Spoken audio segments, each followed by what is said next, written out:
Era o início do outono, e 5 amigos resolveram fazer uma viagem improvisada para a floresta de Urlândia, uma vasta área verde isolada no interior do país. O grupo era formado por Lucas, o líder, Sofia, sua namorada, Pedro, o mais cético, Carol, a fotógrafa entusiasta, e Renan, o mais quieto de todos. Ao adentrarem a floresta, notaram algo estranho.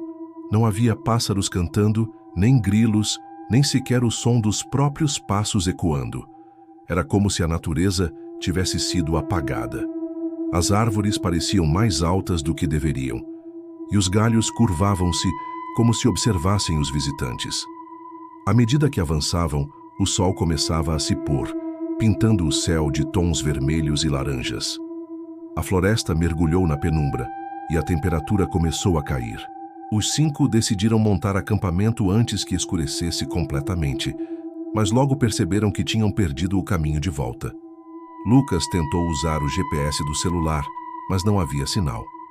Enquanto seguiam pela trilha, Pedro reparou que seu relógio estava parado. Não importava quantas vezes ele ajustasse os ponteiros, sempre voltavam ao mesmo lugar. Ele tentou ignorar, mas a sensação de que o tempo não fluía ali crescia dentro dele. Depois de horas andando, eles encontraram uma cabana de madeira velha, quase escondida pelas folhas e trepadeiras. Estava abandonada, ou pelo menos parecia. Uma luz fraca brilhava por uma das janelas. Alguém ainda vivia ali? Com medo de ficar na floresta escura, o grupo decidiu pedir ajuda. Bateram na porta e, após alguns segundos, ela abriu sozinha. Dentro, um homem idoso os esperava. Usava roupas antigas, tinha olhos profundos e voz arrastada. Disse apenas: "Entrem. Vocês já estão aqui há mais tempo do que imaginam."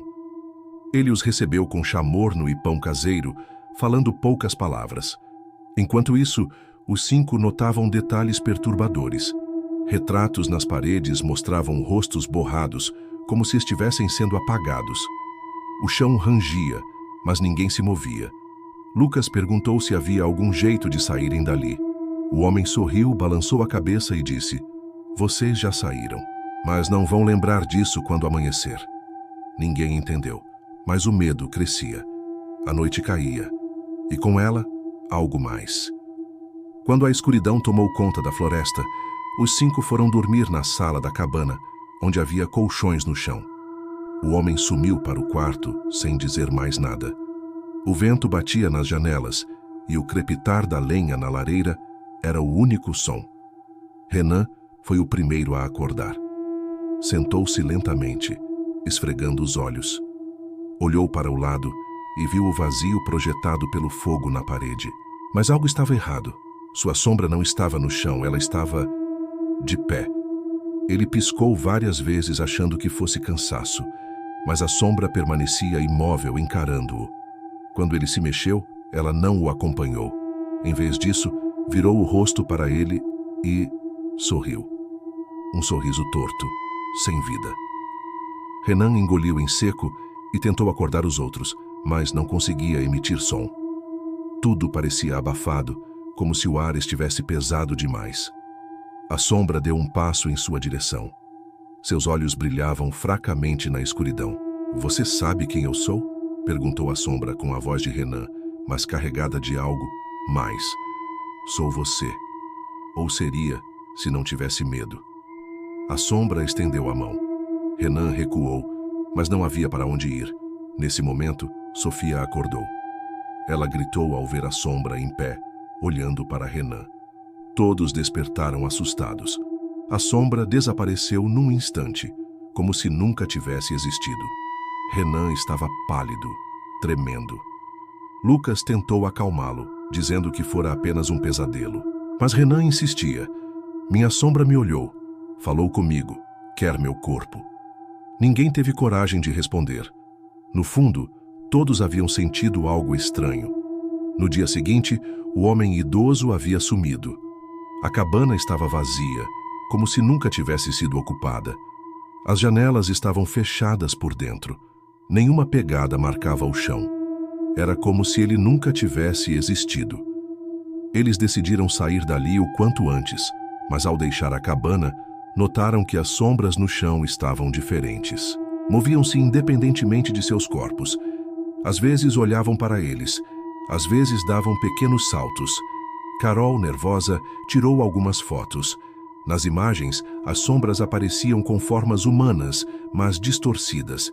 Em uma delas, a sombra de Pedro estava atrás dele, com as mãos nos ombros.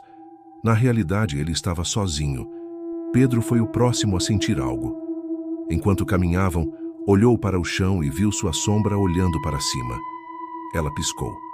Ele deu um passo para trás e a sombra sorriu. Sofia tentou puxá-lo para longe, mas Pedro não resistiu.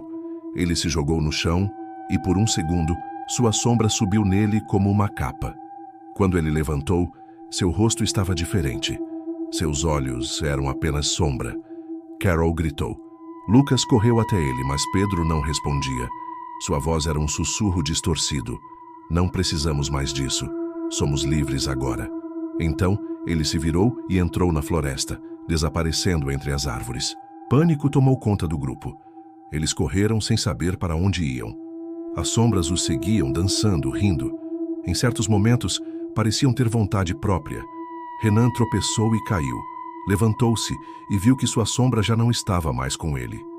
Lucas olhou para o chão e viu duas sombras ali. Uma era sua, a outra era de Renan. Mas Renan estava ali, de pé, olhando para o nada, como se estivesse vazio. Antes que alguém pudesse ajudá-lo, ele se dissolveu em sombra, e tudo o que restou foi um vazio no chão. Lucas, Sofia e Carol continuaram fugindo. Mas não havia fim na floresta. As mesmas árvores se repetiam, os mesmos sons. Até que Carol viu algo terrível. Suas sombras estavam mudando. Começavam a ganhar forma humana completa, como se fossem cópias deles. As sombras os cercaram. Uma delas agarrou Carol pelo braço. Ela gritou, mas foi envolvida por uma névoa negra e sumiu. Sua sombra permaneceu de pé, olhando para Lucas e Sofia com os olhos vazios. Lucas e Sofia correram até encontrar uma clareira. Lá, no centro, havia um espelho antigo no chão. Dentro dele, figuras sombrias se contorciam.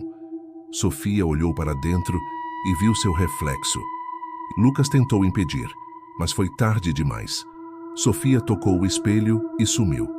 Apenas ele restou. Sua sombra olhou para ele e disse: "Estamos prontos." E então, ele sentiu seu corpo escurecer, sua mente apagar, e por fim, tornou-se apenas mais uma sombra na eterna floresta de Urlandia.